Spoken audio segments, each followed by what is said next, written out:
The cattle get your tongue, I'm KRS-One. I bring a catastrophe to an MC, but I'm not exactly done. Who wants to test the respect? Praise for praise to page to look for other ways. I'm not the lyrical average, I'm all about damage. You in my face means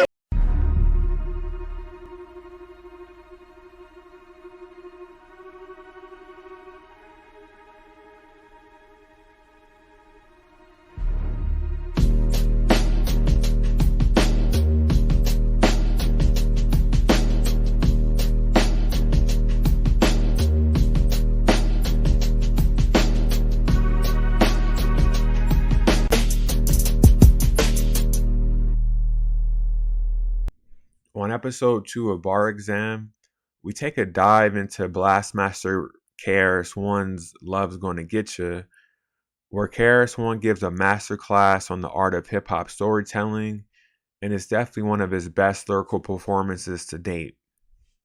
In 1990, KRS-One would drop his 4th studio album, Edutainment, under the name Boogie Down Productions.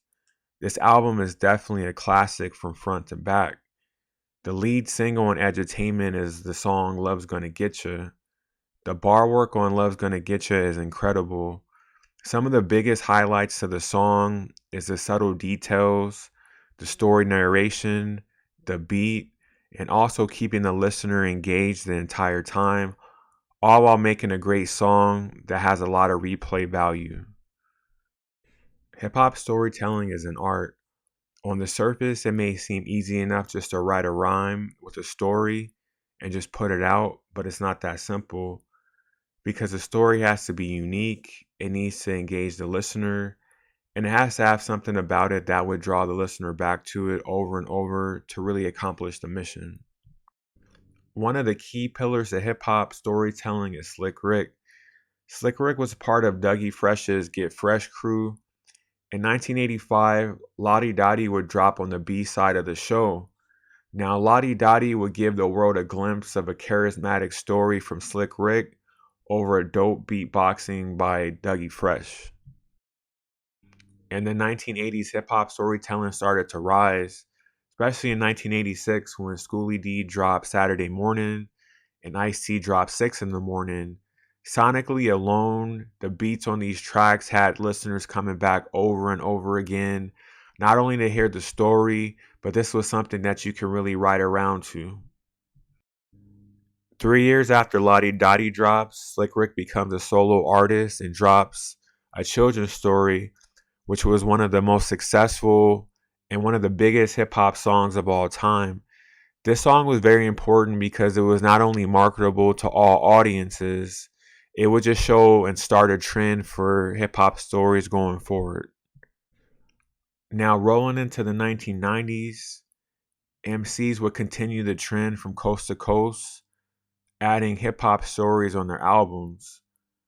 Hip-hop storytelling was actually now a viable way to sell records, as these started to become popular enough to release as hip-hop singles.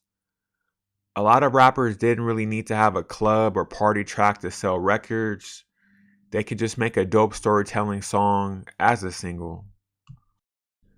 As the 90s progressed, you started to see how hip-hop storytelling started to become a pivotal role in hip-hop.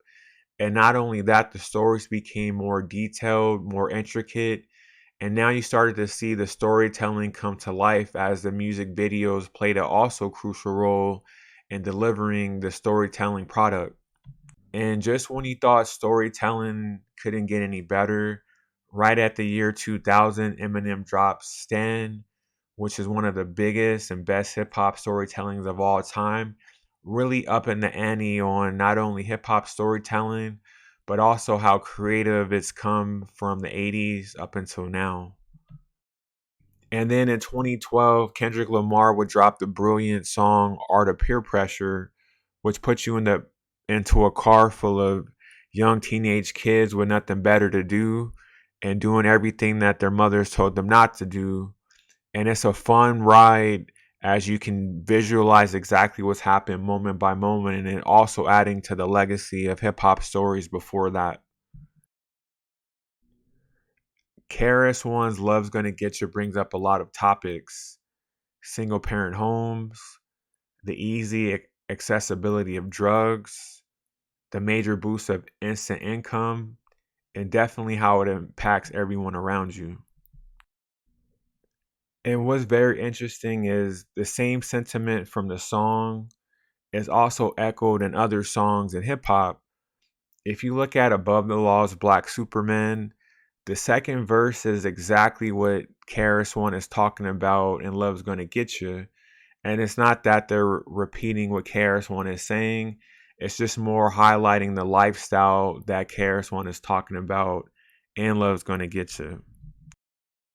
And the same sentiment can be seen on Jay-Z's 2001 song Renegade, where Jay-Z is saying that he grew up in a single parent home and he used the cash from illegal sales to feed his family. The first verse to Love's Gonna Get You has a lot of depth and a lot of detail and a lot of subtle details. We first get to meet Rob, who is a neighborhood drug dealer. We know he has a dope Mercedes Benz.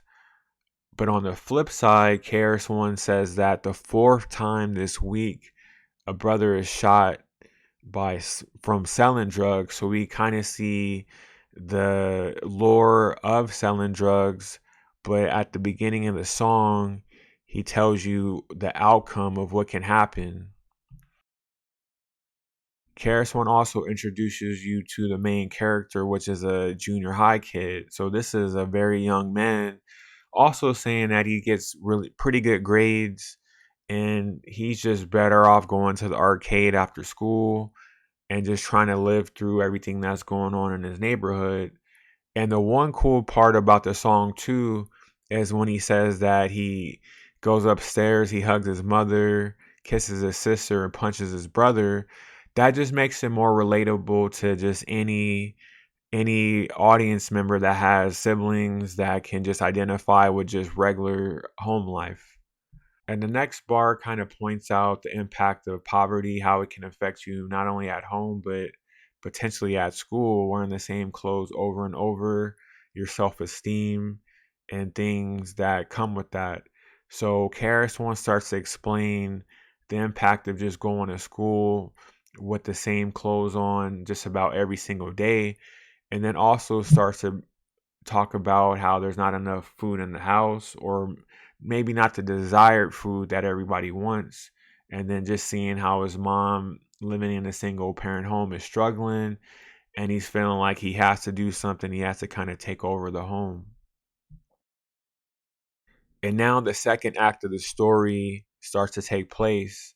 The main character runs into Rob again, but this time he starts delivering for Rob and he starts getting that instant fast cash and he's starting to spread this money throughout his family and everyone seems to be happy. And on top of that, the main character links up with his brother and they start running their own business because of what they seen how Rob runs his business. So now he's like, we're running our own operation. We're seeing even more money. And he's asking you, the listener, and then himself as the main character, what am I supposed to do? Am I supposed to continue or do I just stop and then, continue to go into school? These next bars are very important because it really ties in the beginning of the story and it adds a new villain to the story. So now he's talking about him and his brother. They're armed. He's got a Uzi, his brother's got a 9. So now they're down to do whatever it takes to protect this business, to protect this income. So he's doubling down on the lifestyle. And then he's the same television that he's been watching this whole entire time. He's seeing another commercial saying this is your brain on drugs, and it's kind of saying like you're not only involved in selling but now you're getting high off the lifestyle.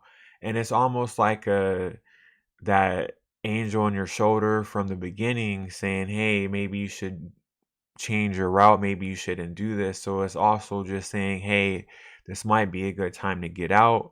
But what does he do? He turns off the television because he wants to continue the lifestyle. This is when the story really starts to peak. So now the main character and their brother, they're chilling in their expensive car. They're living the dream life. They're getting everything that they ever wanted.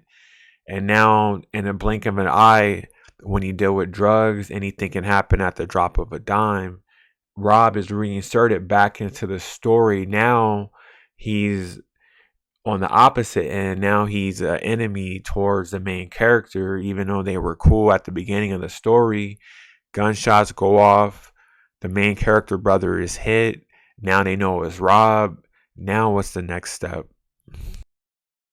Now we finally reached the climax and the finale of the story. Everything is finally now starting to come together. We know the main character and Rob were cool at the beginning. The main character was doing deliveries for Rob, and then at some point the main character is like, I can do this myself. So then he branches off to start his own drug business. And then if you follow how the drug business works, the more people that are selling drugs in the same proximity, they start to instantly become enemies, because now it's about turf, it's about real estate. So now you're cutting into other people's profits. So Rob noticed this. Rob sends shots. The main character's brother's hit. The main character needs revenge, so he rolls out with this crew because they know exactly where Rob's at. They start shooting at Rob. Police arrive. Police start shooting at the main character's crew. The main character has a gun. The cops are about to take him out. And then the last question is, what am I supposed to do?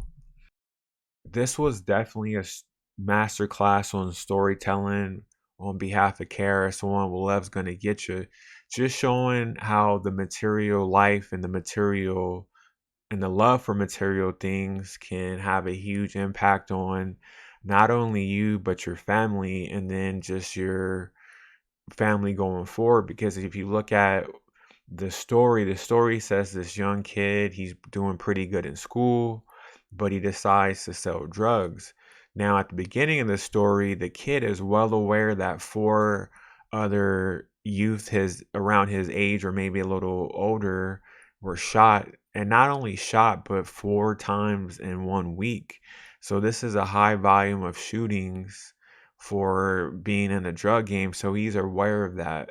Maybe he's too young to really process that, but he knows it's happening. So then he gets not only himself into the drug game, but he gets his brother into the drug game.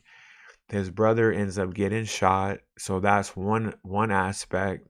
And then now at the end, for the love of all this fast money, fast cars, fast just about having anything you want, the material world, he sees himself with a gun pointed towards the police. So two things can happen.